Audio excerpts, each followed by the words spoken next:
3 questions often asked by scouts for pro sports teams might give a lot of insight into why Colin Kaepernick still can't get a job. I grew up in the sports world.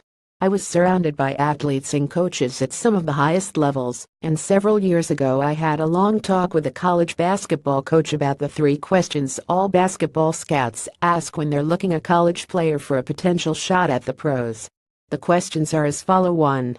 What is the athlete's work ethic? Is he always the first one in the gym? Does he stay late? How many reps is he getting outside of scheduled practices? Is he constantly on the phone with staff and teammates to find somebody to work out with? How much time does he spend watching tape? Will he stay late after a bad practice to put in another 30 minutes of voluntary work? Even more importantly, will he skip going to a party after a game on Friday night to watch tape and do some work if he had a rough game too?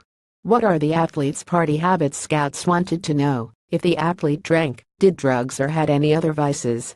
They really didn't care if an athlete liked to drink in his free time out of the season, or even occasionally did drugs. However, they have a huge problems with athletes who can't tone down during the season. For proof of this, look no further than Johnny Manziel. 3. How many women do you think the athlete has had sex with? The exact wording of the question was something more along the lines of, does he feel the need to put his penis in every woman he sees?